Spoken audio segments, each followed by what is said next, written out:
we are debuting a new segment at the pregame, and I'm really excited about this one because not everybody consumes content in the same way. This is specifically for you, YouTube. We are taking anybody that has written an article that wants to, of course, and we're going to have them jump on and do a little interview style about it. So we are starting off with Heady Football. Sir, how are you doing today? Dude, I'm doing fantastic. Just sitting here enjoying my time. I finally got the kids put down, so daddy's free, and I'm here to learn all y'all as to why DeVonta Smith is not the player we think he is. I mean, I want to say it. It sounds like you're hating on him hardcore. Is that the case here? We got to get that out of the way right now. Hey, man, you know what? It's hard. It's very difficult to bash a Heisman Trophy winner. But, I mean, when it comes to Heisman Trophy winners translating their success to the NFL, okay, history says it's not going to happen. So, yeah, you can call me out. Well, so I'm trying to think of some major Heisman Trophy winners that have busted.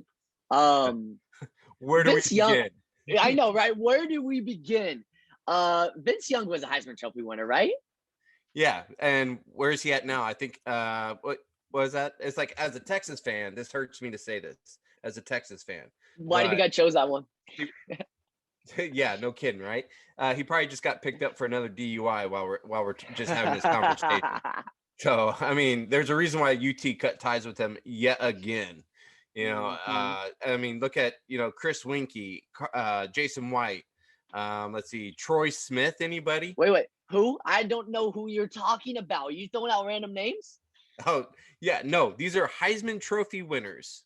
Heisman Trophy winners within the past 20 years who were garbage. Wow. Straight up garbage in the NFL. I mean, it's like, even here, how about this? Let's just look at like the past, let's take all the quarterbacks out, right? All the quarterbacks of the past 20 years. So that leaves us with roughly 9 offensive players. Out of those 9 offensive players, only 4 of them have been complete failures. Out of those 4, you only have 3 top 10 performances in fantasy. Out of 37-ish seasons or so, only 3 top 10 finishes. Like, yeah. Get out of here with it. Get out. Yeah, I get it.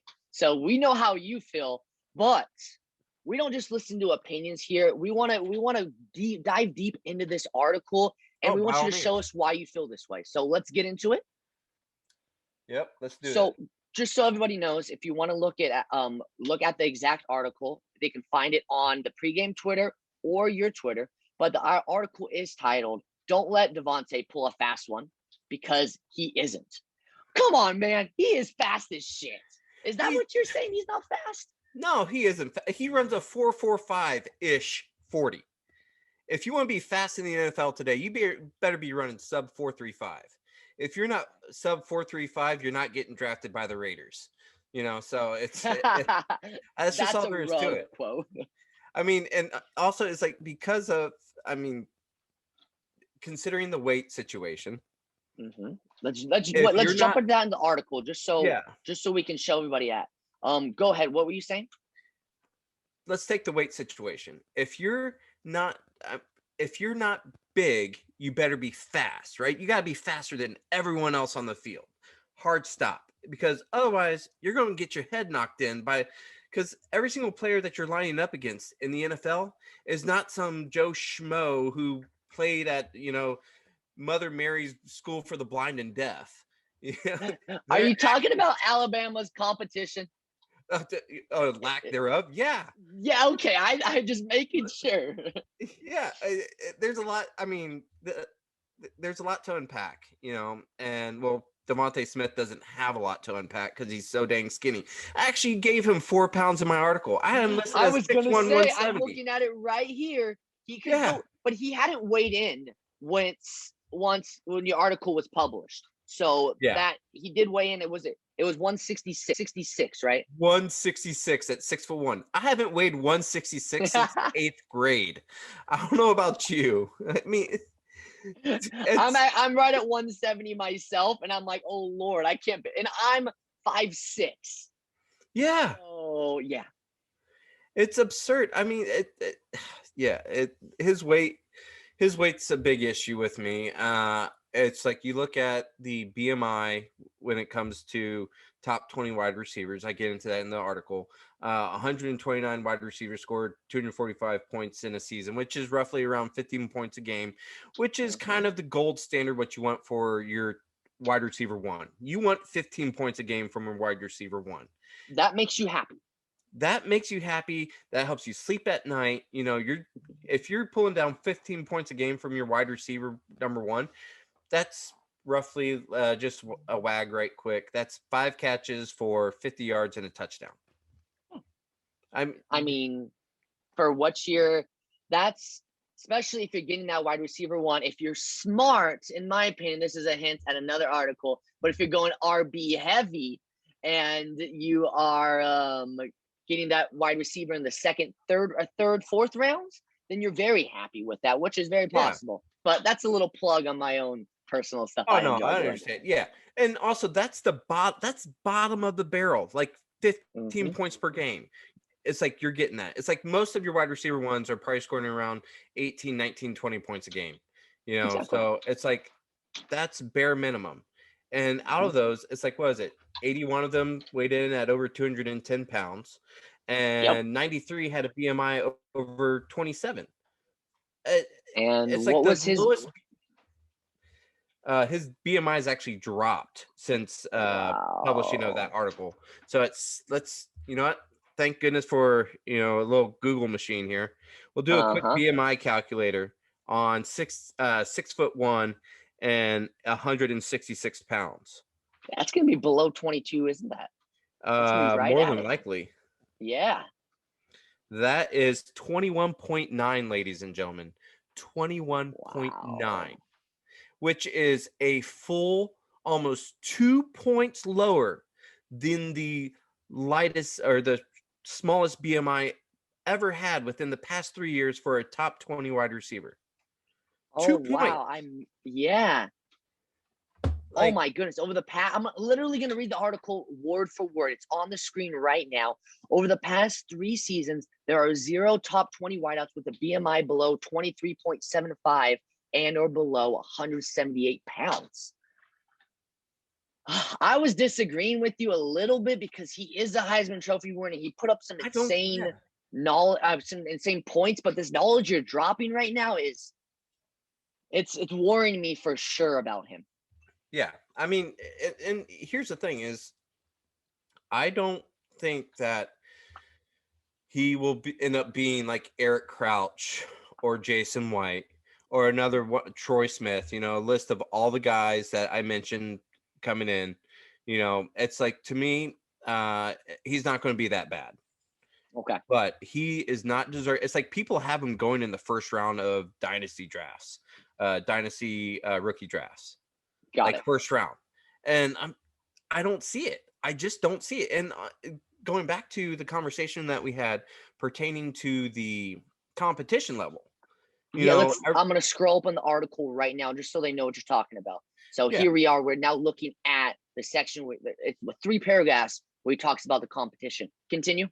Yeah. So at the competition level, it's like you see in the first paragraph, the past 2 seasons, Alabama's only faced two top 50 passing pass defensive passing defense efficiency teams.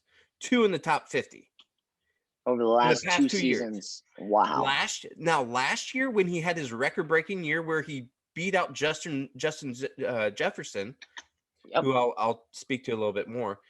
Wait, so we're talking about 2019 college season now. Is that what you're saying? 2019 Justin Jefferson faced roughly 4 or 5 top 50 teams in the top 50. Okay. 4 or 5 teams in the top 50 pertaining to pass defense. And he lit the world up for 1,800 yards. That's just a wag.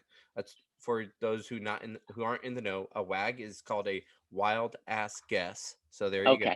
When you hear me say wag, I thought a wag was like a compliment. I thought that's what the cool kids were saying. and I wasn't ready for that yet. Well, that's I think they also use it like for all the wives and girlfriends as well in the NFL as well. It's like they call them the wags, the wives and girlfriends. But no, in this point, we're actually using it as a wild ass guess.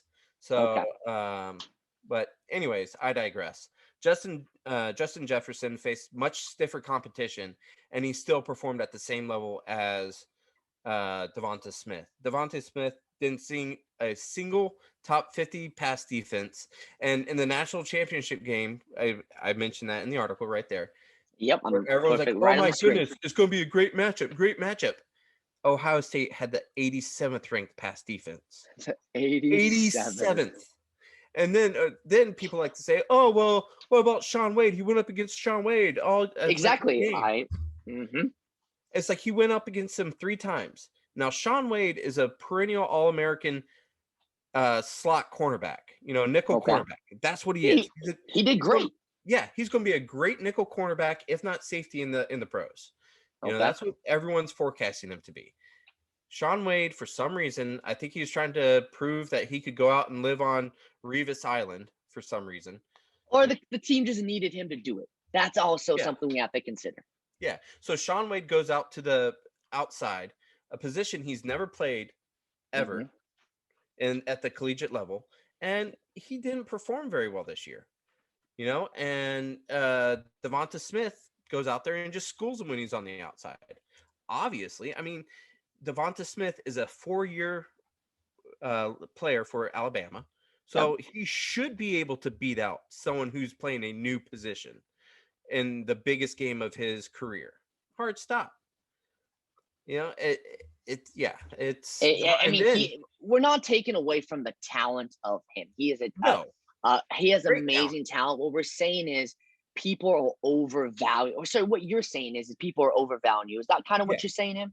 Yeah, that's more my thing. It's like people need to just like pull the throttles back, like step off. Like unlike our new coach down in Texas, we can't go all gas, no brakes. Sometimes you need to take it off the gas a little bit and let's take a look and see what's going on. Steve Sarkisian is a pretty smart guy, but this is one of those times where let's just take it. Let's slow down and be realistic here. So, So let me ask you this: do I think DeVonta Smith is going to be a bust to be out of the league? What's up? No, continue what you're saying, then I'll ask a question. Do you say you think you don't think he's going to be a bust and be out of the league? No, I don't think he's going to be a bust and be out of the league. I think he's going to end up being. He went to Alabama. Alabama players they may be busts, but they survive in the league. They survive because they're professionals. They've been coached well. They know how to do this. Exactly. They know how to deal with adversity. They know how to overcome adversity. They know what it means to show up every day and put the hard work in. They are professionals. That's why they go to Alabama, is to be a professional. So before we get into this conclusion that you have written up, I have a question for you. Might turn into a 2-parter, but first off, is there a team is there a team out there that if he got drafted to said team, you would be willing to take him in the first round of a dynasty draft? You're talking rookie dynasty draft, of course. Rookie dynasty draft. Yes. I would be very tempted to take him in the first round if he got drafted by, let's say, like the Cardinals or the Chargers. Okay. Or the because Titans. They have the alpha there. Is that's what I'm noticing in your teams you're choosing. Yes, 100%. Okay. He needs protection. This is. I mean, I think he can come in and be that great, Robin to somebody's Batman. He can come in and be a great partner in crime to help a team, to help elevate a passing attack. It's like going and playing with Keenan Allen or Nuke or AJB, who I personally I would love to see that stack. They just lost Corey Davis. I would love that as well for AJ Brown also. Exactly. And that's the thing, is it helps the number one cornerback that he's going to be matching up on Sundays is not going to be worried about DeVonta Smith. So the number one Exactly. quarterback is going to come out, and he's not going to line up on DeVonta Smith. He's going to line up on Keenan Allen or DeAndre Hopkins or AJB. And so DeVonta Smith is already going to be at an advantage, and hopefully he can put some weight on and keep a step or two. Because if he loses a step or two, it's not going to be good. But did you see what he said today? We're recording this on Tuesday about his weight. No, I don't pay attention to him because I don't care about him. He said, I am not a bodybuilder. I'm a football player. I don't need to worry about my weight. Something I'm paraphrasing, of course, but I read the article. Yeah, it was something along those lines. You don't win the Heisman Trophy if you aren't a football player. You know, 100%. You don't go play at Alabama if you're not a football player. Yep. He's a football player through and through. But football players don't win fantasy championships like this one. They don't. Fantasy players win fantasy championships. And that's what we're here to talk about. Do you think he'll be a good NFL player and just not a good fantasy asset? I think he's going to be a solid NFL player. I think he's probably going to be around the league for 10 years. Oh, wow. Awesome. It's like he might peak at like being like wide receiver 15, maybe a top 10 year once, but I just don't see a lot of long-term fantasy value in him. If you want I take that back. If you want a perennial flex player, you draft DeVonta Smith. If he's available in the mid-second rounds of your dynasty rookie drafts, you're smashing that pick. Yeah. As long as you understand he's not that sky-high play for. He's not Devontae Adams. He's not DeAndre Hopkins. That's just not who he is. Yeah. You know, he's Marquise Brown with 5 inches. Yeah, that's about right. Yeah. So it's a solid football player. Just not who you want on like being your alpha on your squad. So, I mean, you have convinced me. I think for me personally, I do have a couple of leagues where early second, I will be jumping on him if I can get him, just because of everything we've talked about. But I will most likely be avoiding him in first round of my drafts, which just depends, obviously, where he is going and the league format, of course. Yeah. I'm looking at the conclusion. Do you have anything else you want to talk about before we end this video? Not really. I mean, it holds up fairly well. That conclusion, it's like I mentioned him kind of like a Brandon Cooks type. I don't think he'll reach that 1,000-yard every year type thing. The more and more, it's like hearing this weight, his weight actually dropped 4 pounds. You know, it just, I think he'll be more, he'll be like a 800, 900 yard per season type player, which is not bad. It's just not at all. I mean, you can carve out an excellent career doing 800, 900 yards a season. Look at Randall Cobb. You know, granted, Randall Cobb had a couple great years with the Packers, but for the most part, you know, he's just out there grinding and is a football player. So all you're doing is saying, hey, let's hype check this guy. So it's not like a Clyde Edwards-Helaire situation where everybody's so disappointed. Well, there's a reason why everyone's disappointed with Clyde CEH in my mind, personally. I think a lot of that had to do with his offensive line, but I'm still a CEH truther personally. Yeah, same here. I'm trying to buy him in every league I'm in. It's funny, people shit on him, but to go out and try and buy him, it's not very easy. So well, I think this went great. If you enjoyed it, we'll have to definitely do this for your next article. It's just getting this in front of a different set of audience, because there's some people who don't like reading articles and just rather listen to the audio version of it or watch it on YouTube. So we'll definitely have you on again. Oh, by all means, man. Just hit me up and I'll talk to my agent. You know, I'm a busy man. So. I don't know if I can afford you again after this. You might break the bank.